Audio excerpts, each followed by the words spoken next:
اماں میں رخصتی نہیں کرواؤں گی، آپ پلیز میری طلاق کروا دیں، مجھے نہیں رہنا اس انسان کے ساتھ، وہ درندہ ہے انسان نہیں۔ عبیرہ پھوٹ پھوٹ کر رو رہی تھی، دونوں ہاتھ ماں کے گھٹنوں پر رکھے وہ زمین پر بیٹھی تھی، اس کی آنکھیں سوجی ہوئی تھی، آواز کانپ رہی تھی، کمرے کی مدھم روشنی میں اس کے آنسو چمک رہے تھے۔ نازیہ بیگم جو اپنے پلنگ کے کنارے بیٹھی تھی ایک جھٹکے سے سیدھی ہوئی اور تیزی سے اسے بازو سے پکڑ کر کھڑا کیا۔ عبیرہ، پاگل ہو گئی ہو کیا؟ دماغ ٹھیک ہے تمہارا؟ نکاح کیا ہے تم نے، کوئی کھیل نہیں ہے یہ، اور یہ باتیں تمہیں 5 سال بعد یاد آ رہی ہیں۔ اس دن کہاں تھا تمہارا یہ احتجاج جب سارے خاندان کے سامنے تم نے ہاں کہی تھی؟ میرا دماغ خراب کرنے کی تمہیں قطعاً ضرورت نہیں، مجھ میں ہمت نہیں ہے خاندان والوں کے سوالات کے جواب دینے کی۔ تمہارے کہنے پر شادی کو 5 سال آگے کیا تھا۔ اس بچے نے ایک لفظ نہیں کہا، صرف اس لیے کیونکہ اس کی بیوی کی خواہش تھی کہ وہ اپنی پڑھائی مکمل کرے، کوئی کچھ نہ کہے، اسی لیے وہ لندن چلا گیا، اور تم اس کے ہی خلاف کھڑی ہو رہی ہو۔ شرم آنی چاہیے تمہیں عبیرہ، یہ تربیت کی ہے میں نے تمہاری؟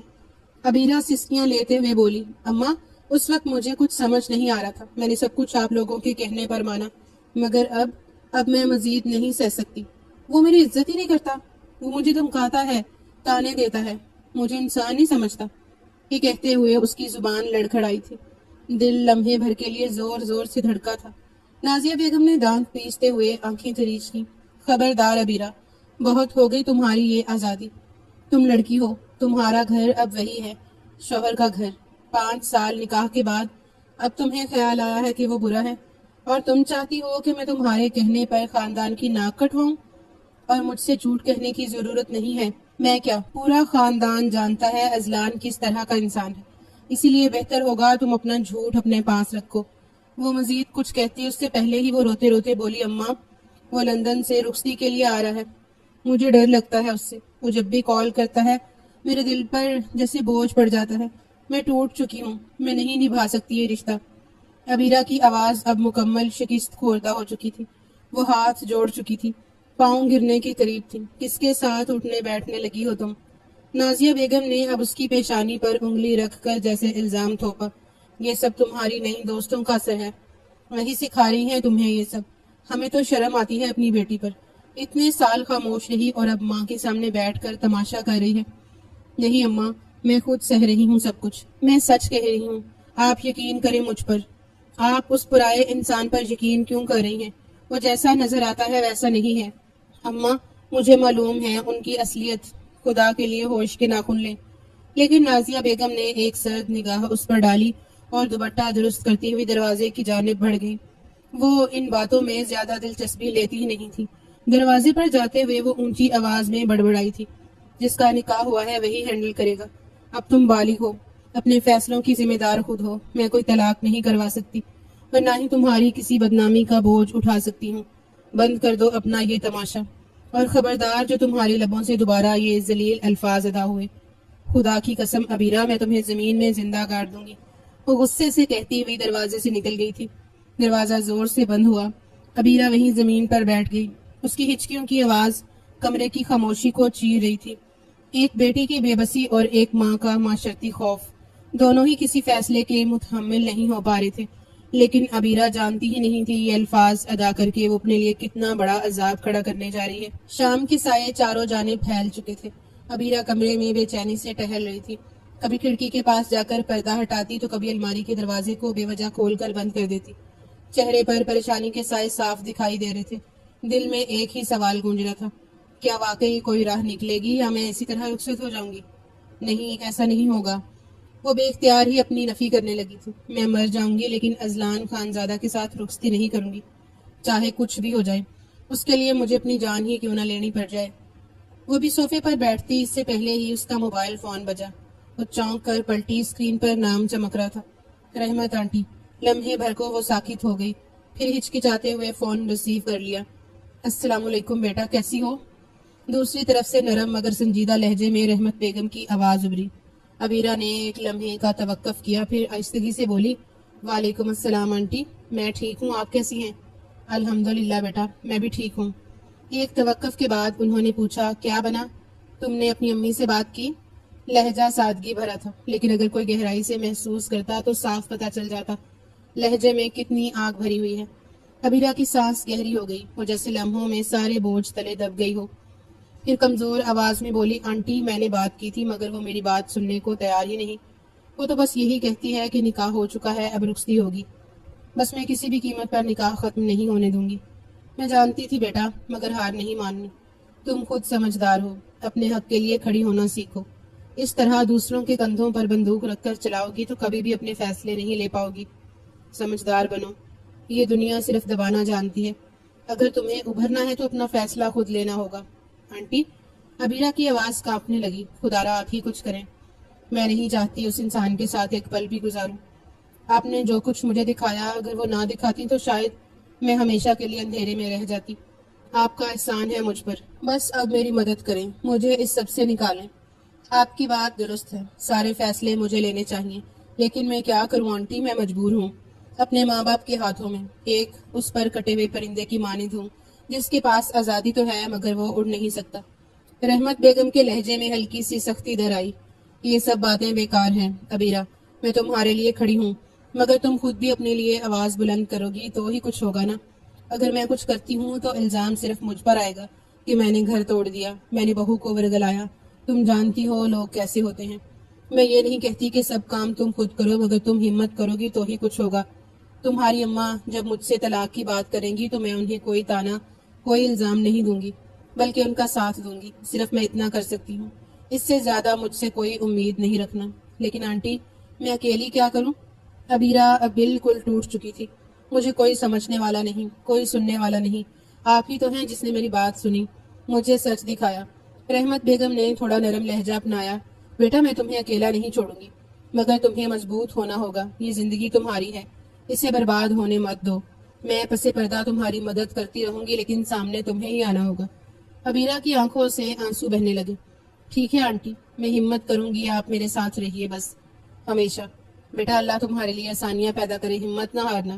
کال ختم ہو گئی، لیکن ابیرہ کے چہرے پر ایک نئے عزم کی پرچھائیاں اترنے لگی تھیں۔ وہ جان چکی تھی کہ اب لڑائی اس کی اپنی تھی اور اسے خود ہی لڑنی تھی، مگر وہ بے وقوف جانتی ہی نہیں تھی کہ کون اپنا ہے اور کون پرایا۔ رات 10 بجے چاروں جانب سناٹے کا بسیرا تھا۔ کچھ دیر گزری تھی جب اچانک ابیرہ کے کمرے کے دروازے پر دھیمی سی دستک ہوئی۔ ابیرہ چونک کر سیدھی ہو کر بیٹھ گئی۔ وہ جانتی تھی رات گئے کوئی عام وقت نہیں تھا ماں باپ کے کمرے میں آنے کا۔ اگلے ہی لمحے دروازہ کھلا اور نازیہ بیگم اور سلمان صاحب اندر داخل ہوئے۔ کمرے کی فضا اچانک سنجیدہ ہو گئی۔ سلمان صاحب نے گہری نگاہ ابیرہ پر ڈالی اور کرسی گھسیٹ کر اس کے سامنے بیٹھ گئے۔ نازیہ بیگم بازو سینے پر باندھ کھڑی تھی۔ بیٹا، سلمان صاحب کا لہجہ نرم مگر سوالیہ تھا۔ میں زیادہ بات گھما کر نہیں کروں گا، یہ تمہاری ماں کس طرح کی باتیں میرے سامنے پیش کر رہی ہے۔ یہ طلاق کا مطالبہ کیا ہے تمہیں معلوم ہے؟ ہمارے خاندان میں کبھی بیٹیوں یا بیٹوں پر زور زبردستی نہیں کی جاتی۔ نکاح کے وقت تم سے صاف پوچھا گیا تھا کیا تمہیں اعتراض ہے، اور تم نے خوش ہو کر پوری ہوش و حواس میں کہا تھا کہ تم مطمئن ہو، خوش ہو۔ اب کیا ہوا ہے؟ یہ ایک تماشا ہی ہے۔ میں کبھی تم سے کوئی سوال نہیں پوچھتا، مگر بیٹا یہ پوری زندگی کا معاملہ ہے۔ نکاح کوئی کھیل نہیں ہوتا۔ نکاح ایسا بندھن ہے جو دلوں کو جوڑتا ہے، خاندان جوڑتا ہے۔ اگر تم طلاق کا مطالبہ خاندان کے سامنے رکھو گی تو پوری برادری ہمیں الگ کر دے گی، کیونکہ تمہارے پاس کوئی ٹھوس ثبوت نہیں ہے۔ وہ نہایت سنجیدگی سے بولے تھے۔ ابیرہ نے آنکھیں جھکائیں، لب تھر تھرا رہے تھے۔ بابا، اس کی آواز کانپ رہی تھی، کیا آپ کو میری بات پر یقین نہیں ہے؟ کیا آپ کے لیے یہ ثبوت کافی نہیں ہے کہ آپ کی بیٹی اپنی زبان سے بول رہی ہے کہ وہ اس انسان کے ساتھ نہیں رہنا چاہتی؟ میں کچھ سوچے سمجھے بغیر تو یہ سب نہیں کہہ رہی۔ کچھ نہ کچھ تو ایسا ہے جو میں کہنے کی ہمت کر رہی ہوں۔ آپ کیوں میرا درد نہیں سمجھ رہے بابا؟ آپ تو میرے سب سے قریبی دوست ہیں، میری تکلیف تو سمجھیے۔ نازیہ بیگم فوراً بولی، اپنے باپ کو ایموشنل بلیک میل کرنے کی ضرورت نہیں ابیرہ۔ تمہارے دماغ پر کس کا سایہ چڑھ گیا ہے؟ کون بھڑکا رہا ہے تمہیں؟ کیا کمی ہے اس لڑکے میں؟ پڑھا لکھا باہر کا رہنے والا، تمہارے باپ کے دوست کا بیٹا، اور عزت دار خاندان سے ہے، اور کیا چاہیے تمہیں؟ کتنے سالوں سے ہمارا ان کے ساتھ تعلق ہے، عیدیں آ رہی ہیں، عیدیں جا رہی ہیں، تحفے تحائف دعوتیں سب ہو چکا ہے، اور اب جب رخصتی کی بات آئی تو تم طلاق کا مطالبہ لے کر بیٹھ گئی ہو۔ ابیرہ نے آنکھوں میں نمی لیے باپ کو دیکھا۔ بابا، میں ہاتھ جوڑ کر کہتی ہوں، میں اس انسان کے ساتھ رخصت نہیں ہونا چاہتی۔ خدا کے لیے میری بات سنیں، اگر میری شادی اس سے ہوئی تو میں جی نہیں سکوں گی، مر جاؤں گی بابا۔ یہ عیدیں دعوتیں کیا مجھ سے بڑھ کر ہیں آپ کے لیے؟ وہ آنکھوں میں نمی لیے نہایت افسوس سے بولی تھی۔ وہ مزید کچھ کہتی اس سے پہلے ہی سلمان صاحب کا لہجہ سخت ہو گیا. یہ کیا ڈرامہ شروع کر دیا ہے تم نے؟ اتنی بڑی ہو گئی ہو اور باتیں بچوں والی. ہر رشتہ پسند سے نہیں ہوتا بیٹا. کبھی کبھار ماں باپ کے فیصلے پر بھی یقین کر لینا چاہیے. عبیرہ نے تڑپ کر کہا بابا یہ میری زندگی کا سوال ہے. میری بات کو معمولی نہ سمجھے. آپ نے جو فیصلہ کیا وہ اس وقت ٹھیک لگا ہوگا لیکن اب میں جانتی ہوں وہ شخص میرے قابل نہیں ہے. وہ انسان نہیں درندہ ہے. تو اس وقت میں نے نکاح کے لیے ہاں کی تھی. اس وقت بابا میں صرف 18 سال کی تھی. آپ یہ بات کیوں نہیں سمجھ رہے؟ اب مجھے سمجھ آ گئی ہے. نازیہ بیگم نے سختی سے کہا بس کرو اب بہت ہو گیا. 18 سال کی تھی 23 سال کی ہو گئی. یہ سب باتیں کسی اور کے ساتھ کرنا. تم کسی نے کچھ سکھایا ہے تمہیں؟ تم پہلے ایسی نہیں تھی. یہ زبان یہ لہجہ تم خود سے نہیں بول رہی. وہ ماں تھی اپنی اولاد کی ایک ایک رگ سے واقف تھی. بھلا کیسے یہ پہچانتی؟ امی میں آپ کی اپنی بیٹی ہوں. میرا دکھ آپ کیوں نہیں سمجھ رہی؟ اگر آپ ہی میرا یقین نہیں کریں گی تو میں کس سے فریاد کروں؟ عبیرہ روتے روتے نڈھال ہو گئی تھی. سلمان صاحب اٹھ کھڑے ہوئے. ہم نے تمہیں آزادی دی تھی لیکن لگتا ہے وہ آزادی تمہارے سر چڑھ گئی ہے. اب تمہاری ہر بات نہیں مانی جا سکتی. یہ نکاح ہوا ہے اب یہ رشتہ چلے گا چاہے تمہیں اچھا لگے یا نہ لگے. میں مزید کوئی بات نہیں چاہتا عبیرہ. تمہیں یہ بات سمجھنی ہوگی. یہ منگنی یا نسبت طے نہیں ہوئی تھی. تم اس کی بیوی ہو. طلاق ایک بہت بڑا دھبا ہوتا ہے. کیا تمہیں لگتا ہے طلاق لینے کے بعد تمہاری شادی کسی کمارے لڑکے سے ہوگی؟ کبھی بھی نہیں. تمہاری شادی کسی شادی شدہ مرد سے ہوگی. وہ بھی 4 بچوں کے باپ سے جس کی پہلے ہی بیوی موجود ہوگی. یہ بات ذہن نشین کر لو. پھر رہتی رہنا اس شادی شدہ انسان کے ساتھ. یہ کہہ کر وہ غصے سے پلٹے.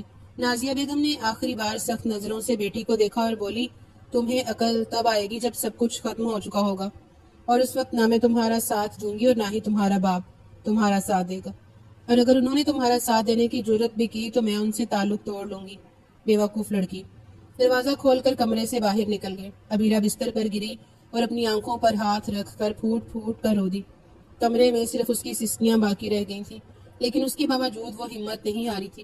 وہ عبیرہ فاطمہ تھی جس نے ہمیشہ اپنی جنگ خود لڑی تھی اور اس بار بھی وہ اپنی جنگ خود لڑنا چاہتی تھی. اگلی صبح کا سورج پوری آب و تاب سے روشن ہوا تھا. ڈائننگ ایریا میں صبح کی دھوپ کھڑکی سے اندر جھانک رہی تھی. میز پر ناشتہ چنا ہوا تھا. عبیرہ جیسے ہی یونیورسٹی کی تیاری مکمل کر کے اندر آئی نازیہ بیگم نے ایک نظر اس پر ڈالی اور بولی عبیرہ آج تم یونیورسٹی نہیں جاؤ گی؟ لہجہ نہایت سخت تھا. عبیرہ نے حیرت سے ماں کو دیکھا. اماں لیکن آج میری بہت امپورٹنٹ کلاس ہے. فائنل پروجیکٹ کی ڈسکشن ہے. اگر نہایت ضروری نہ ہوتا تو میں خود ہی چھٹی کر لیتی. آنکھیں لال ہو رہی تھی. لہجے میں نمی گھلی ہوئی تھی. نازیہ بیگم نے نرمی چھوڑ کر سخت لہجہ اختیار کیا. یہ چھٹی کی بات نہیں ہو رہی. اب تمہاری یونیورسٹی مکمل بند ہو چکی ہے. جتنا پڑھنا تھا پڑھ چکی ہو. وہاں جا کر تم بگڑ گئی ہو. نکاح ختم کروانے کی باتیں کر رہی ہو. اب تمہیں مزید آزادی نہیں دیں گے. عبیرہ کی آنکھوں میں غصہ اور دکھ ایک ساتھ ابھر آیا. وہ کرسی کھینچنے ہی لگی تھی لیکن رک گئی اور سنجیدگی سے ماں کی طرف دیکھتے ہوئے بولی 1 سیکنڈ. سب سے پہلے تو یہ یاد رکھ لیں کہ آئندہ آپ مجھ سے اس لہجے میں بات نہیں کریں گی. میں بیٹی ہوں غلام نہیں.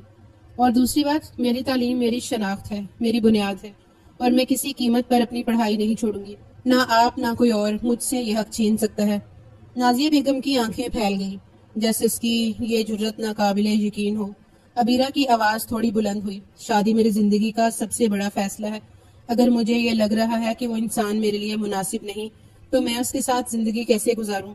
آپ کو صرف سماج کا ڈر ہے لوگوں کی باتوں کی پرواہ ہے لیکن اپنی بیٹی کے دکھ کا اندازہ نہیں. نازیہ بیگم نے غصے سے کہا نہ جانے کس قسم کی لڑکیوں کے ساتھ اٹھنے بیٹھنے لگی ہو تم. دماغ خراب کر لیا ہے اپنا. عبیرہ نے طنزیہ مسکراہٹ کے ساتھ جواب دیا دماغ خراب نہیں کیا. آنکھیں کھولی ہیں اور یہ کھلی آنکھیں مجھے بتا رہی ہیں کہ میرے حق میں کیا اچھا ہے. اب اگر آپ ماں ہیں تو میرے ساتھ کھڑی ہوں ورنہ راستے سے ہٹ جائیے کیونکہ میں خود کو ختم نہیں کر سکتی صرف آپ کے ڈر یا معاشرے کی تسلی کے لیے. یہ کہہ کر وہ اپنی بیگ کندھے پر ڈالتی پورے اعتماد قدموں سے باہر نکل گئی. رات پھر رونے کے بعد خود میں اس نے ایک حوصلہ پیدا کیا تھا کہ اگر دنیا سے لڑنا ہے تو سب سے پہلے اپنے آنسوؤں کو روکنا ہوگا. نازیہ بیگم پیچھے سے دیکھتی رہ گئی. ان کے چہرے پر بھی غصہ تھا اور الجھن بھی. وہ ہنگارہ مار کر بولی یہ سب نئی نسل کا کمال ہے. نہ کوئی لحاظ نہ کوئی تمیز. پتہ نہیں کس نے اس کا دماغ خراب کر دیا ہے. لیکن عبیرہ سننے کے موڈ میں نہیں تھی. وہ جا چکی تھی اپنے مستقبل کے لیے اپنی شناخت کے لیے ایک مضبوط قدم اٹھا چکی تھی. ان کے چہرے پر گہری فکر کی لکیریں آنکھوں میں بے یقینی اور ہونٹ مسلسل ہل رہے تھے جیسے کوئی ورد یا شکوہ بار بار دہرا رہی ہو. اسی دوران سلمان صاحب کمرے میں داخل ہوئے، سلیقے سے سلام کیا اور اپنی مخصوص سربراہی کرسی پر بیٹھ گئے۔ ابھی وہ پانی کا گلاس تھامنے ہی لگے تھے کہ نازیہ بیگم غصے سے بول اٹھی، کوئی ہوش ہے آپ کو؟ دیکھ رہے ہیں کیا گل کھلا رہی ہے آپ کی بیٹی؟ ذرا سی نظر بھی رکھی آپ نے؟ سلمان صاحب کا ہاتھ فضا میں معلق ہو گیا۔ وہ خاموشی سے بیوی کو دیکھنے لگے۔ میں کس منہ سے اذلان کے گھر والوں سے بات کروں گی؟ وہ خاص طور پر لندن سے ہماری بیٹی کی رخصتی کے لیے آ رہے ہیں، اور یہ لڑکی یہ کھڑے ہو کر طلاق کی باتیں کر رہی ہے۔ طلاق؟ ہمارے خاندان میں کبھی کسی لڑکی نے طلاق کا نام لیا؟ کیا آپ کو یہ بات سمجھ نہیں آتی؟ نازیہ بیگم کی آواز بلند ہوتی جا رہی تھی، آنکھوں سے آنسو بہہ نکلے۔ سلمان صاحب نے دھیمے لہجے میں بولنے کی کوشش کی، نازیہ میں کیا کر سکتا ہوں؟ اس کا سر پھاڑ دوں؟ آخر اولاد ہے میری، ہم نے اسے تعلیم دی، شعور دیا۔ کل وہ بڑی سنجیدگی سے مجھ سے بات کر رہی تھی، کہہ رہی تھی یہ اس کا حق ہے، اور میں مانتا ہوں یہ اس کا حق ہے۔ حق؟ نازیہ بیگم نے طنزیہ کہکا لگایا۔ حق؟ بیٹیوں کے بھی حق ہوتے ہیں؟ اب اپنی مرضی سے شادی کا حق، طلاق لینے کا حق؟ آپ نے ہی اسے اتنی چھوٹ دی ہے کہ آج وہ آپ کی بات بھی نہیں مانتی۔ نازیہ، میں اس کا حق نہیں چھین سکتا۔ اگر اس کا دل اور دماغ اس رشتے کے لیے مطمئن نہیں تو میں کیسے زور زبردستی کر سکتا ہوں؟ کیا پاگل ہو گئے ہیں آپ سلمان؟ نازیہ بیگم کرسی سے اٹھتے ہوئے تیز لہجے میں بولی، شکر کریں کہ میں پاگل نہیں ہوئی، ورنہ آج تک آپ کے لاڈ میں یہ لڑکی نہ جانے کیا کچھ کر چکی ہوتی۔ لیکن اب بس، اب یہ میری بیٹی نہیں، یہ خاندان کی عزت ہے، اور میں اذلان سے اس کی شادی کروا کر ہی دم لوں گی، چاہے کچھ بھی ہو جائے۔ یہ کہتے ہوئے وہ غصے سے پلٹی اور تیزی سے ڈائننگ ہال سے باہر نکل گئی۔ پیچھے سلمان صاحب سر جھکائے بیٹھے رہے، نگاہیں میز پر جم گئیں جیسے وقت تھم گیا ہو۔ ان کے چہرے پر کرب تھا، جیسے کوئی باپ بیٹی کا درد بھی سمجھتا ہو اور بیوی کا غصہ بھی۔ وہ وہیں بیٹھے رہے، خاموش، بے بس، سوچوں میں گم۔ نازیہ بیگم اپنے کمرے کے نرم و مدھم روشنی والے ماحول میں خاموشی سے بیٹھی تھی۔ ان کے چہرے پر الجھن، دل میں گھٹن اور آنکھوں میں نمی چمک رہی تھی۔ وہ کب سے یوں ہی پلنگ کے کنارے بیٹھی سوچوں میں گم تھی۔ جب دل کی گھبراہٹ نے شدت پکڑی تو وہ ہولے سے اٹھی اور سائڈ ٹیبل سے موبائل اٹھا کر اذلان کا نمبر ڈائل کیا۔ بیل جا رہی تھی اور لمحے بعد ہی کال ریسیو ہو چکی تھی۔ فوراً دوسری طرف سے آواز آئی، السلام علیکم آنٹی، آپ کیسی ہیں؟ آواز گمبھیر، سنجیدہ مگر احترام سے بھرپور تھی۔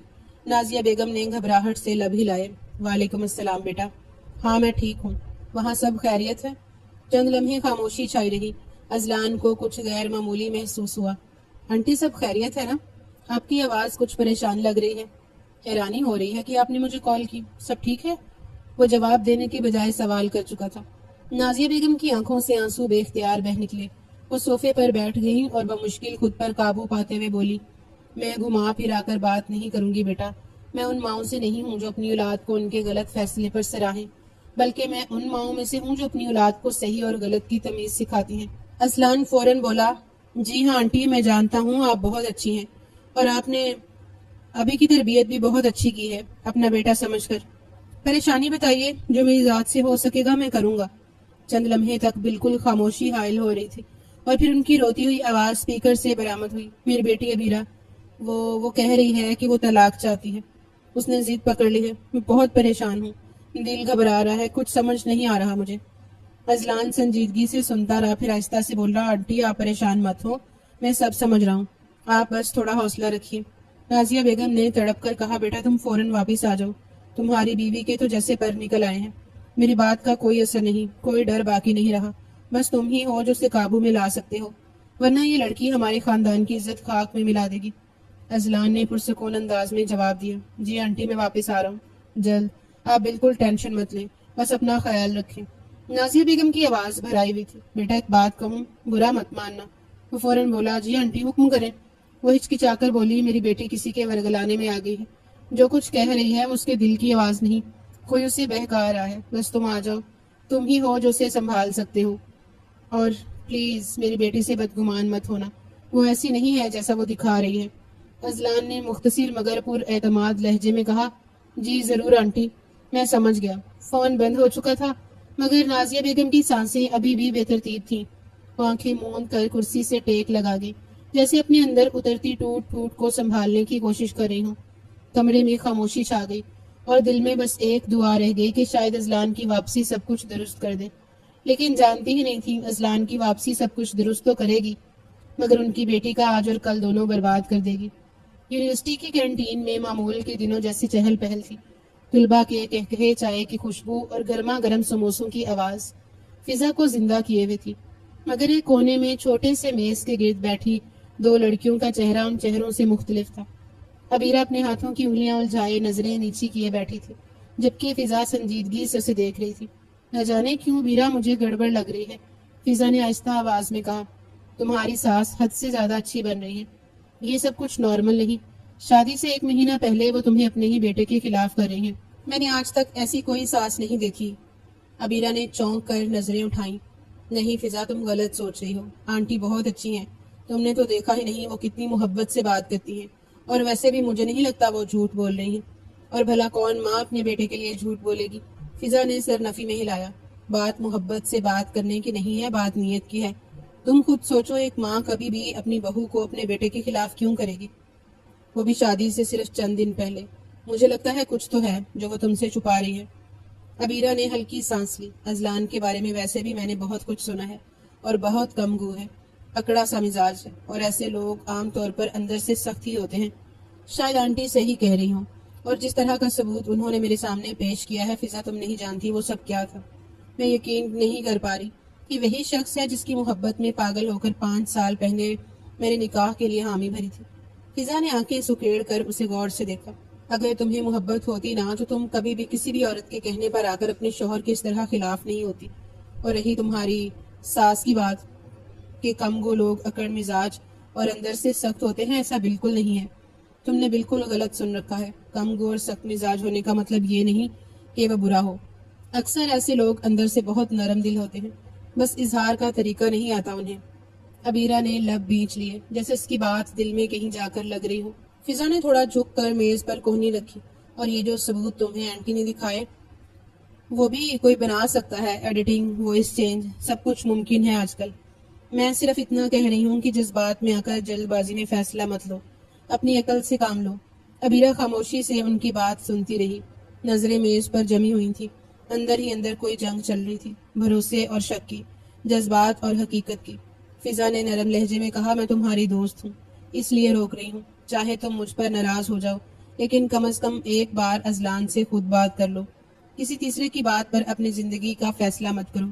عبیرہ نے ساکت چہرے کے ساتھ اسبات میں سر ہلایا، مگر اس کے چہرے پر الجھن صاف دیکھی جا سکتی تھی۔ فضا نے اس کے ہاتھ پر ہاتھ رکھا۔ سب ٹھیک ہو جائے گا، بس خود پر بھروسہ رکھو۔ دونوں چند لمحے خاموش رہیں۔ باہر موسم بالکل صاف تھا، مگر عبیرہ کے دل میں ابھی بھی کچھ بادل باقی تھے۔ نازیہ بیگم غلط تھی، اس کی صحت بہت اچھی تھی، مگر اس کے بڑے ٹھیک نہیں تھے۔ ریسٹورنٹ کی فضا قدرے پرسکون تھی۔ شام کے سائے ڈھلکنے لگے تھے، اور ہلکی روشنی میں بیٹھے چند گاہک دھیرے دھیرے کھانے اور باتوں میں مصروف تھے۔ ایک کونے کی ٹیبل پر عبیرہ خاموشی سے بیٹھی تھی۔ اس کی نظریں کبھی دروازے کی طرف جاتی اور کبھی پانی کے گلاس پر ٹک جاتی۔ وہ بار بار اپنی کلائی پر بندی گھڑی کو دیکھتی، جیسے وقت کو روک لینا چاہتی ہو۔ یونیورسٹی سے نکلتے وقت اسے رحمت بیگم کا میسج ملا تھا کہ وہ اسے یونیورسٹی کے پاس موجود ریسٹورنٹ میں ملاقات کرنا چاہتی ہے، جبکہ وہ چاہ کر بھی ان کو انکار نہیں کر پائی تھی۔ ایک وہی تو تھی جو اس کا درد سمجھ رہی تھی، لیکن اسے اب ٹینشن ہو رہی تھی۔ گھر دیر سے پہنچی، لیکن چند لمحوں بعد داخلی دروازے سے ایک باوقار سلیقہ شعور عورت داخل ہوئی۔ رحمت بیگم مہذب انداز میں دوپٹہ سنبھالتی ہوئی سیدھی اس کی طرف بڑھی۔ عبیرہ نے فوراً کھڑے ہو کر ادب سے سلام کیا۔ السلام علیکم آنٹی۔ وہ دھیرے سے بولی، وعلیکم السلام بیٹا، کیسی ہو؟ رحمت بیگم نے بیٹھتے ہوئے اس کا ہاتھ نرمی سے تھاما۔ الحمدللہ، آپ سنائیے، سفر کیسا رہا؟ عبیرہ نے ہلکی مسکراہٹ کے ساتھ پوچھا۔ ٹھیک رہا بیٹا، بس دل بے چین تھا تم سے ملنے کے لیے، اس لیے رک نہ پائی۔ اگر تمہیں انتظار کرنا پڑا ہے تو معذرت چاہتی ہوں۔ وہ سیدھا اس کی آنکھوں میں دیکھتے ہوئے بولی، جبکہ وہ فوراً بولی نہیں۔ نہیں کوئی بات نہیں، اچھا ہی ہوا آپ ملاقات کرنے آ گئی، ورنہ میں آپ سے کہنے ہی والی تھی۔ اس کی بات سن کر انہوں نے سر کو ہلکی جنبش دی تھی، اور مزید بولی، عبیرہ تم نے ابھی تک پیپرز کیوں نہیں بنوائے؟ میں حیران ہوں، تم اپنی زندگی کو خود اتنا مشکل کیوں بنا رہی ہو؟ تمہیں میری باتیں شاید مذاق لگ رہی ہیں، لیکن بیٹا میں بھلا تم سے مذاق کیوں کروں گی؟ عبیرہ نے گہری سانس لی اور نظریں جھکائیں۔ آنٹی آپ نہیں جانتی میری امی کیسا مزاج رکھتی ہیں، وہ رشتوں کے معاملے میں بہت حساس ہے، خاص کر شوہر اور بیوی کا رشتہ ان کے نزدیک بہت مقدس ہے۔ وہ معاشرے کی باتوں سے ڈرتی ہے، خاندان میں طرح طرح کی باتیں بنیں گی، اسی لیے وہ اس فیصلے کو سمجھنے کے لیے وقت مانگ رہی ہیں۔ آپ کو نہیں معلوم، ہمارا خاندان ایک روایتی خاندان ہے، جہاں عورت اگر طلاق کا مطالبہ بھی کر دے تو اس کی ٹانگیں توڑنے کے لیے بڑے کھڑے ہو جاتے ہیں۔ اسی لیے امی چاہتی ہیں کہ خلا یا طلاق کی نوبت نہ آئے، بلکہ معاملہ بیٹھ کر سلجھا لیا جائے۔ وہ لفظ سنبھال سنبھال کر ادا کر رہی تھی۔ رحمت بیگم کے چہرے پر ناگواری کے تاثرات ابھرے۔ بیٹا، وقت صرف تب دیا جاتا ہے جب کسی کی نیت صاف ہو۔ تمہاری ماں شاید تمہیں بچانے کی بجائے دنیا کے ڈر سے فیصلہ لے رہی ہے، لیکن یاد رکھو یہ تمہاری زندگی ہے، تمہارے فیصلے، اور اگر تم نے اپنے لیے آواز نہ اٹھائی تو کل کوئی تمہاری چیخ بھی نہیں سنے گا۔ عبیرہ نے نظریں اٹھا کر انہیں دیکھا۔ آنٹی، میں کوشش کر رہی ہوں، آج صبح بھی میں نے ان سے بہت سخت لہجے میں بات کی، مجھے یقین ہے وہ مان جائیں گی، بس تھوڑا سا وقت اور۔ رحمت بیگم نے اپنے بیگ میں سے ایک سفید لفافہ نکالا اور میز پر اس کے سامنے رکھ دیا۔ یہ رکھ لو، میرے ضمیر کا بوجھ ہلکا ہو جائے گا۔ بیٹے کی ماں ہونے کے باوجود میں کسی کی بیٹی کے ساتھ زیادتی ہوتے نہیں دیکھ سکتی۔ عبیرہ نے حیرت سے لفافے کو دیکھا۔ رحمت بیگم نے دھیرے سے اپنی کرسی پیچھے کی۔ یہ تمہارا فیصلہ ہے کہ تم کیا کرنا چاہتی ہو، لیکن یاد رکھو سچ اور وقت کبھی کسی کے لیے نہیں رکتے۔ گھر جا کر یہ لفافہ دیکھ لینا۔ وہ پلٹنے لگیں تو عبیرہ نے دھیمی آواز میں کہا، شکریہ آنٹی، میں واقعی آپ کی قدر کرتی ہوں۔ رحمت بیگم نے پلٹ کر ایک دھیمی مسکراہٹ دی۔ اپنا خیال رکھنا بیٹا، اور وہ ریسٹورنٹ سے باہر نکل گئی۔ عبیرہ خاموشی سے لفافے کو گھورتی رہ گئی۔ ایک خاموش سوال اس کی آنکھوں میں گونجتا رہا، اب کیا فیصلہ لینا ہے؟ چند لمحے وہ اس لفافے کو ہی دیکھتی رہی تھی، اور پھر اس لفافے کو اپنے پرس میں ڈال کر سیدھا ریسٹورنٹ سے باہر نکل گئی تھی۔ اب ارادہ گھر جانے کا تھا۔ رکشے کی رفتار شہر کے شور میں مدن سی گونجتی جا رہی تھی۔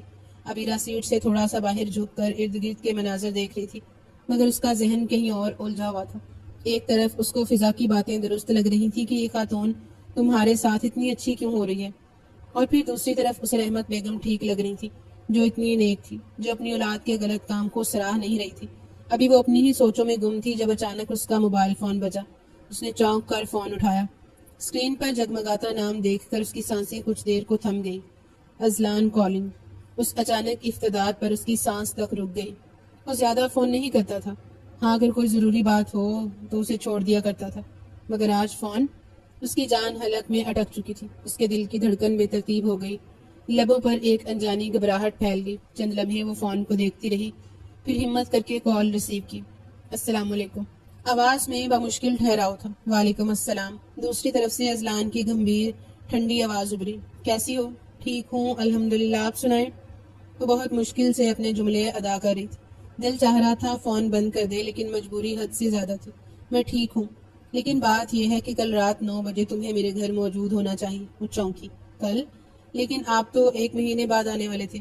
اذلان کی آواز میں اب سختی دھر آئی۔ نہیں، میں کل واپس آ رہا ہوں، اور جب آؤں گا تو مجھے تم گھر میں نظر آنی چاہیے۔ مجھے کسی قسم کی وضاحت نہیں چاہیے۔ پریشانی سے فون مضبوطی سے تھام کر بولی۔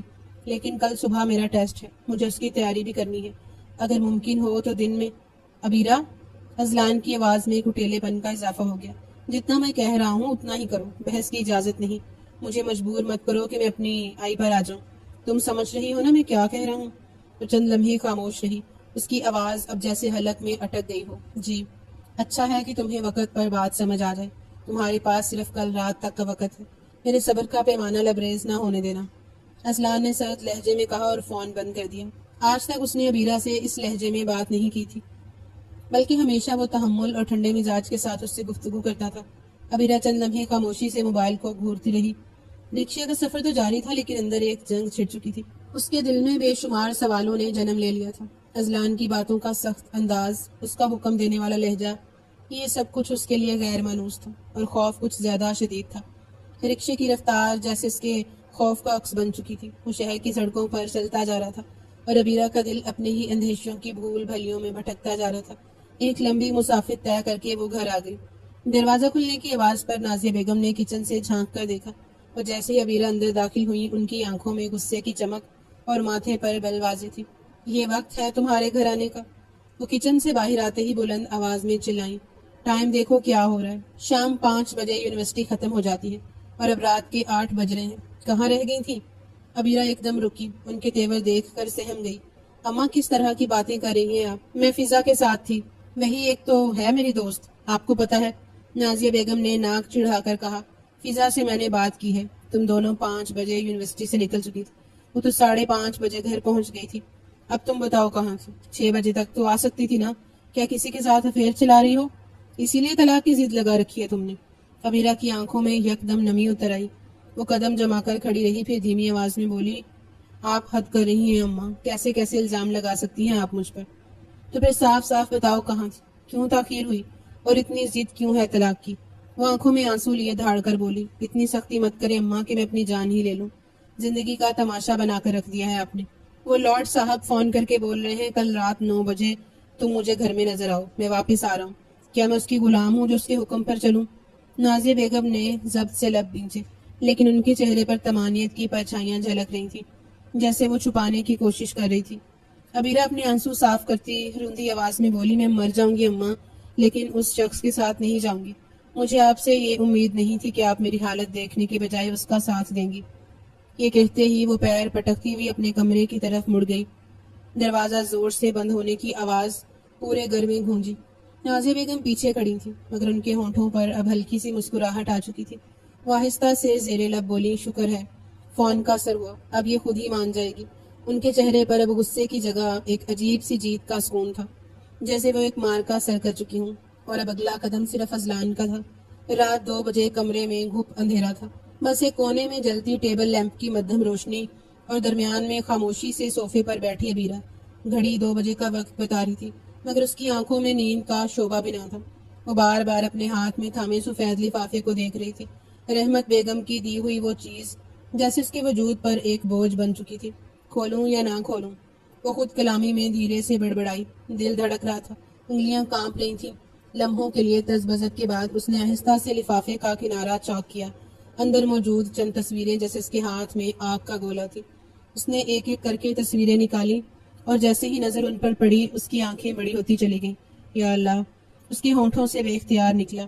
آنکھیں لمحوں میں نم ہو گئیں. دل کی دھڑکن ایک پل کو جیسے تھم گئی. وہ تصاویر کسی اور کی نہیں، اذلان کی تھی، وہ بھی ایسی حالت میں جو ایک عزت دار لڑکی کے لیے ناقابل قبول تھی. غیر ملکی لڑکیوں کے ساتھ انتہائی قابل شرم انداز نے اس نے لرزتے ہاتھوں سے تصویریں گود میں رکھ دیں اور صوفے کی پشت سے ٹیک لگا کر دونوں ہاتھوں سے چہرہ ڈھانپ لیا. آنسو رکنے کا نام ہی نہیں لے رہے تھے. وہ جیسے ٹوٹتی جا رہی تھی. یہ میرے ساتھ کیا ہو گیا ہے؟ وہ روتے ہوئے دھیمی آواز میں بولی، میں نے تو صرف اتنا چاہا تھا کہ میری شادی ایک اچھے انسان سے ہو، لیکن یہ شخص، یہ تو درندہ ہے. یہ میری زندگی میں کیوں آ رہا ہے؟ اس نے تیزی سے آنکھیں پونجی جیسے خود کو سنبھالنے کی ناکام کوشش کر رہی ہو. اور اب یہ جلدی کیوں واپس آ رہا ہے؟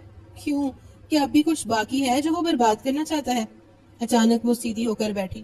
آنکھوں میں نمی کے ساتھ اب ایک غیر متزلزل عزم تھا. میں نہیں کروں گی اس سے شادی، بالکل بھی نہیں. کل سب کے سامنے اس کے منہ پر تماچا ماروں گی. میں شادی کو کس طرح توڑا جاتا ہے اب میں اسے بتاؤں گی. تھینک گاڈ رحمت آنٹی نے میرا ساتھ دے دیا. کم سے کم کسی نے سچ دکھایا. یہ کہتے ہی اس نے غصے سے تصویریں صوفے سے اٹھا کر دور پھینک دی. وہ دوبارہ صوفے پر سمٹ گئی. دونوں گھٹنے اپنے سینے سے لگا کر سر ان میں چھپائے وہ ہچکیوں کے ساتھ رو رہی تھی. دل سے ٹوٹنے کی وہ آواز شاید صرف وہی سن سکتی تھی. اب اسے نیند نہیں چاہیے تھی، اب اسے صرف انصاف چاہیے تھا، خود سے، اپنی ذات سے، اپنی زندگی سے. سورج کی روشنی چاروں جانب پھیلی ہوئی تھی. دوپہر 2 بجے دروازہ دھڑدھڑانے کی آواز کمرے کی خاموشی چیر رہی تھی. نازیہ بیگم غصے میں دروازے پر کھڑی تھی، چہرہ لال، سانس تیز، اور آواز میں وہی سختی جو برسوں سے ان کے لہجے کا حصہ تھی. دروازہ کھولو ابیرہ، یہ کیا بدتمیزی ہے؟ تمہاری ساس کا بھی فون آیا ہے، چلو جلدی. کیوں دروازہ بند کر کے بیٹھی ہو؟ ان کی آواز سخت اور بلند تھی، جیسے پورے گھر کو سمانا مقصود ہو. اندر سے جواب آیا، مگر کمزور، روندی ہوئی آواز میں، اماں میں نہیں کھولوں گی دروازہ، اور نہ ہی آپ لوگوں کے ساتھ جاؤں گی. مجھے نہیں ملنا اس انسان سے. وہ فرعون ہے، وہ سب کو دھوکہ دے رہا ہے اماں، لیکن وہ مجھے دھوکہ نہیں دے سکتا. ابیرہ! نازیہ بیگم کا پارا 7ویں آسمان پر پہنچ چکا تھا. یہ کیا زبان ہے؟ ہوش میں آؤ، تمہاری ماں ہوں میں. تمہیں تمہارے باپ کی قسم ہے اگر تم نے ابھی دروازہ نہ کھولا. وہ زور سے دروازے پر ہاتھ مار کر چلائیں. چند لمحوں کی خاموشی کے بعد وہ مزید بولی، صرف اور صرف آدھا گھنٹہ ہے تمہارے پاس. اچھے سے خود کو سنوار کر نیچے آ جاؤ، ورنہ اگر میں کمرے میں آئی تو تمہاری ٹانگیں توڑ دوں گی. ماسٹر چابی میرے پاس بھی ہے، یہ مت بھولنا. اب تمہاری حرکتیں حد سے بڑھ رہی ہیں، جلدی کرو. ان کی ایڑیاں مارتے ہوئے کمرے سے جانے کی آواز ابیرہ کے دل پر ہتھوڑے کی طرح لگی. اس نے گھٹنوں میں سر چھپایا، آنکھوں سے آنسو بہنے لگے. یہ سب کیا ہو رہا ہے؟ وہ ہچکیوں کے درمیان بڑبڑائی، کیوں کوئی میری بات نہیں سمجھتا؟ کیوں سب کو اپنی عزت کی پڑی ہے؟ کسی کو میری زندگی کا، میرے دل کا، میرے خوف کا اندازہ تک نہیں ہے۔ وہ کچھ لمحے یوں ہی بیٹھی رہی، پھر آہستہ آہستہ خود کو سمیٹتے ہوئے کھڑی ہوئی، ہاتھ سے آنسو پونجے اور وارڈروب کی طرف بڑھی، بے دلی سے لباس نکالا، آئینے کے سامنے آ کر بالوں کو سنوارا، چہرے پر نمکین آنسوؤں کی لکیر اب بھی واضح تھی۔ میک اپ کی چند چیزیں اٹھائیں مگر ہاتھ کانپ گئے۔ اسے یاد آیا چند گھنٹے پہلے وہ کس حال میں تصویر کو دیکھ کر رو رہی تھی۔ اب اسے ان سب کے سامنے جانا تھا، ان سب کے سامنے جنہیں سچ دکھائی نہیں دیتا یا کچھ دیکھنا ہی نہیں چاہتے۔ ٹھیک ہے، وہ آہستہ سے خود سے بولی، اگر سب یہی چاہتے ہیں تو پھر میں بھی اب یہی کروں گی جو مجھے کرنا ہے۔ آج بس ایک بار ان سب کے چہروں پر وہ سچ رکھ دوں گی جسے وہ جھٹلا نہیں سکیں گے۔ آخری آنسو پونچھ کر اس نے دوپٹے کو درست کیا اور گہری سانس لے کر دروازے کی طرف بڑھی۔ جسم تھک چکا تھا مگر ارادہ اب فولاد جیسا مضبوط تھا۔ رات کے سائے چاروں جانب پھیل چکے تھے، لاؤنج کی فضا میں خاموشی چھائی ہوئی تھی۔ عبیرہ صوفے کے کنارے پر بیٹھی انگلیاں مروڑتی بار بار دروازے کی طرف دیکھ رہی تھی۔ دل کی دھڑکنیں حد سے زیادہ تیز ہو رہی تھیں۔ یکدم باہر پورچ میں گاڑی کے رکنے کی آواز آئی، جیسے کسی نے اس کے سینے میں بجلی دڑا دی ہو۔ آ گیا، وہ بے اختیار دھیرے سے بڑبڑائی۔ نازیہ بیگم فوراً اس کے پاس آئی اور بازو سے تھام کر دروازے کی جانب کھینچنے لگی۔ چلو چلو جلدی، سارا خاندان دروازے پر کھڑا ہے، کوئی تماشا مت بنانا۔ ان کا لہجہ ہدایت سے زیادہ وارننگ جیسا تھا۔ عبیرہ کی ٹانگوں میں کپکپاہٹ سی دوڑ گئی مگر وہ ضبط کے ساتھ ان کے ساتھ دروازے تک چلی گئی۔ باہر گاڑی کا دروازہ کھلا، لمبا گورا شفاف جلد اور سنجیدہ نظروں والا اذلان گاڑی سے نکلا۔ اس کے جسم پر خاکی رنگ کا لانگ کوٹ، سنبھلی ہوئی چال، چہرے پر ہلکی سی سنجیدگی اور آنکھوں میں بے پناہ خود اعتمادی تھی۔ وہ واقعی ایک دل موہ لینے والا مرد تھا جس کی موجودگی خود میں ہی روب رکھتی تھی۔ دروازے پر رحمت بیگم، سلیم صاحب اور ان کا چھوٹا بھائی ارحم کھڑے تھے۔ سب کے چہروں پر خوشی کی چمک تھی۔ بیٹا، تم نے ایئرپورٹ سے کیوں کسی کو نہیں بلایا؟ سلیم صاحب نے مسکرا کر پوچھا۔ اذلان نے سرسری سا سر ہلایا، نگاہیں کسی اور شے کی تلاش میں تھی، اور پھر جیسے اس کی آنکھیں ٹھہر گئیں۔ سامنے سب کے درمیان کھڑی عبیرہ لمحہ بھر کی خاموشی کے بعد وہ قدم بڑھاتا ہوا سیدھا اس کی طرف آیا اور سب کی موجودگی میں اس کا ہاتھ تھام لیا۔ ایک لمحے کو عبیرہ جیسے ساکت ہو گئی، اس کے ہاتھ میں لرزش تھی۔ اذلان نے اس کی آنکھوں میں آنکھیں ڈال کر سخت لہجے میں کہا، چلو میرے ساتھ۔ کیا؟ عبیرہ نے بمشکل لب ہلائے۔ یہ سب کے سامنے؟ اذلان چھوڑیں، آپ ایسے مت کریں۔ مگر اذلان نے جیسے کچھ سننے کی زحمت ہی نہ کی۔ مضبوطی سے اس کا ہاتھ تھامے وہ پلٹا اور سیدھا اندر کی جانب اپنے کمرے کی طرف بڑھنے لگا۔ رحمت بیگم ہلکی سی پریشان ہوئی مگر چپ رہی۔ سلیم صاحب اور ارحم بھی حیرت سے یہ منظر دیکھتے رہ گئے۔ اذلان، کم سے کم سب کو سلام تو کر لیتے۔ رحمت بیگم نے پیچھے سے آواز دی مگر وہ بنا پلٹے آگے بڑھتا چلا گیا۔ چھوڑے میرا ہاتھ۔ عبیرہ اس کے ساتھ ساتھ چلتے ہوئے بار بار اپنے ہاتھ کو کھینچنے کی کوشش کر رہی تھی۔ کیا کر رہے ہیں آپ؟ لوگ دیکھ رہے ہیں۔ اذلان نے دھیرے مگر واضح لہجے میں کہا، مجھے کوئی فرق نہیں پڑتا لوگ کیا دیکھ رہے ہیں۔ تمہاری ضد بہت ہو چکی، اب بات چیت بند۔ یہ زبردستی ہے، وہ کانپتی آواز میں بولی۔ ہاں، یہ وہی زبردستی ہے جس کی تمنا تم نے کی تھی، اب برداشت کرو۔ وہ دھیرے سے اس کی طرف جھکا اور اتنے قریب آ کر بولا کہ صرف وہی سن سکے، کمرے میں جا کر بات کرو ورنہ سب کے سامنے کروں۔ عبیرہ خاموش ہو گئی، چہرہ سرخ ہو چکا تھا، آنکھیں آنسوؤں سے لبریز، مگر وہ کچھ بولنے کی پوزیشن میں نہیں تھے۔ سب کے درمیان سے گزرتے وہ دونوں کمرے میں داخل ہو گئے۔ پیچھے دروازہ بند ہوتے ہی سب لوگ بس خاموشی سے ایک دوسرے کو دیکھتے رہ گئے۔ دروازہ بند ہوتے ہی اذلان نے پوری قوت سے عبیرہ کو دیوار کے ساتھ ٹکا دیا۔ کمرے کی فضا میں ایک دم سرد مہری پھیل گئی۔ اس کا چہرہ عبیرہ کے چہرے کے بالکل قریب تھا اور آنکھوں میں ایسی حدت کے جیسے شعلے دہک رہے ہوں۔ عبیرہ کی سانسیں بری طرح بے ترتیب تھیں، سانس دھوکنے کی مانند چل رہا تھا۔ کس خوشی میں طلاق چاہتی ہو؟ اس کے چہرے پر جھکتے ہوئے دونوں ہاتھ دیوار پر اس کے دائیں بائیں رکھتے ہوئے وہ سرد لہجے میں بولا، ابھی کہ ابھی بتاؤ، اگر کوئی مضبوط حقیقی وجہ ہوئی اسی وقت چھوڑ دوں گا، وعدہ کرتا ہوں۔ عبیرہ نے ایک جھرجھری لی، لب کانپنے لگے۔ وہ ہچکچاتے ہوئے بولی، آپ مجھے اس طرح نہیں ڈرا سکتے۔ اذلان خانزادہ، مجھے آپ کی اصل حقیقت معلوم ہو چکی ہے۔ کیا بکواس ہے یہ؟ کون سی حقیقت؟ آپ لندن میں غیر ملکی لڑکیوں کے ساتھ آپ کیا کرتے ہیں سب معلوم ہے مجھے۔ اذلان کے چہرے کا رنگ لمحے بھر کو بدلا، آنکھیں تنگ ہوئیں، ماتھے پر شکنیں ابھری۔ کیا کہا تم نے؟ عبیرہ نے کانپتی ہوئی آواز میں آنکھوں میں ہمت جمع کرتے ہوئے کہا، آپ ایک عیاش انسان ہیں اور میں عیاش انسان کے ساتھ شادی نہیں کر سکتی۔ تصویروں میں دیکھا ہے، اپنی آنکھوں سے۔ آپ کی ماں نے خود وہ تصویریں مجھے دے کر کہا ہے کہ فیصلہ میرا ہوگا۔ اذلان کی آنکھوں کی پتلیاں سکڑ گئیں، پلک جھپکتے ہی اس کے ہاتھ میں جنبش آئی اور ایک زوردار تھپڑ عبیرہ کے گال پر بج اٹھا۔ کمرے کی فضا جیسے لمحے بھر کو رک گئی۔ عبیرہ لڑکھڑائی مگر گرنے سے خود کو سنبھال لیا۔ آنکھوں سے آنسو بہنے لگے۔ وہ سانس روکتے ہوئے بولی، آپ مجھے تھپڑ مار کر خاموش نہیں کرا سکتے اذلان خانزادہ۔ یہ گھر آپ کا ہے، طاقت بھی آپ کی ہے، مگر میری عزت میری اپنی ہے۔ اذلان کا سینہ تیزی سے اٹھ رہا تھا مگر زبان بند تھی۔ آپ نے مجھ سے پوچھا تھا نا وجہ کیا ہے طلاق کی، تو لیجیے، وجہ یہی ہے، آپ جیسے خود پر کنٹرول نہ رکھنے والے عورت کو ملکیت سمجھنے والے انسان کے ساتھ میں زندگی نہیں گزار سکتی۔ وہ ایک قدم پیچھے ہٹ کر بولی، دینی ہے طلاق تو ابھی دیں، اسی وقت سامنے بیٹھ کر طلاق نامہ سائن کریں، میں انتظار کر رہی ہوں۔ اذلان نے نظریں اس پر گاڑ دی، چہرہ غصے سے سرخ اور آنکھوں میں ایک عجیب سی چبھن لیے ہوئے۔ چند لمحے تک وہ اس کو گھورتا رہا تھا۔ اس کا بس نہیں چل رہا تھا کچھ کر بیٹھے۔ وہ یکدم غصے کے زیر اثر دھاڑ کر بولا، تمہیں معلوم ہے رحمت بیگم میری سگی ماں نہیں ہے۔ اس نے ایک لفظ پر زور دیتے ہوئے کہا، یا یہ بھی معلوم نہیں ہوگا تمہیں کہ اس عورت نے میری سگی ماں کو اپنے ہاتھوں سے گھر سے بھگایا تھا۔ عبیرہ کے لب جیسے سل گئے تھے، پلکیں تیز جھپکنے لگی۔ وہ بھی پلک بھی نہیں جھپک رہی تھی، صرف اس کی آنکھوں کو دیکھ رہی تھی۔ اور یہ بھی معلوم نہیں ہوگا کہ میری چھوٹی بہن صرف 8 سال کی تھی جب اس نے اپنی آنکھوں سے وہ سب دیکھ لیا تھا اور پھر مر گئی، یا کہوں مار دی گئی، صرف اس لیے کہ اس نے دیکھ لیا تھا کہ وہ عورت، ہاں وہی تمہاری رحمت آنٹی، میری ماں کے نکالے جانے میں ملوث تھی۔ عبیرہ کا رنگ فک ہو چکا تھا، وہ اب تک اپنی جگہ پر جیسے جمی ہوئی تھی، زبان بولنے سے قاصر تھی۔ اب تم بتاؤ وہ عورت کیوں چاہے گی کہ میرا گھر بسے؟ وہ تلخی سے ہنسا، ایک خالی ہنسی جو اندر کے زخموں کو چھپانے کی ناکام کوشش تھی۔ تم نے یہ سب سن کر ایک لمحے کو بھی نہیں سوچا، کوئی سوال نہیں کیا مجھ سے؟ میں تمہارا شوہر ہوں، کیا اتنا بھی حق نہیں بنتا کہ مجھ سے پوچھتی؟ تم نے سب سے پہلے میری ماں کو بیچ میں لا کر مجھے کٹہرے میں لا کھڑا کیا۔ عبیرہ کی آنکھوں میں نمی اترنے لگی تھی مگر وہ بولی نہیں۔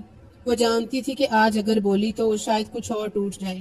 اذلان کا چہرہ اب سختی سے سکڑ چکا تھا، آواز بھاری ہو گئی تھی، اور رہی طلاق کی بات۔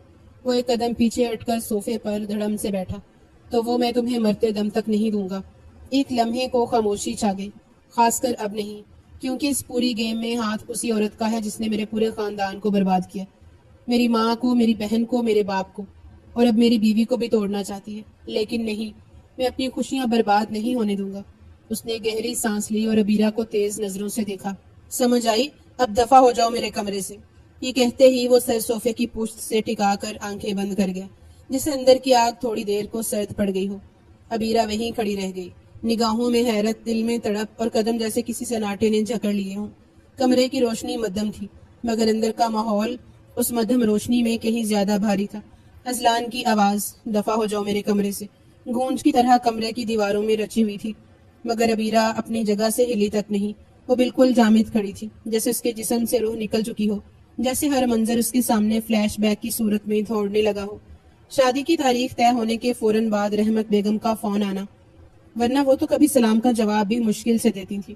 پھر اچانک اتنی محبت، اتنی دلچسپی، پھر تصویریں، بار بار کہنا کہ نکاح سے انکار کر دو، وہ تمہارے قابل نہیں۔ فضا کی باتیں، یہ عورت تمہارے ساتھ اچانک اتنی اچھی کیوں ہو رہی ہے، کبھی سوچا؟ اس کی سماعت میں سب گونجنے لگا، وہ سب کچھ جو وہ اب تک نظر انداز کر رہی تھی اب واضح ہونے لگا تھا، جیسے کسی نے دھند ہٹا دی ہو۔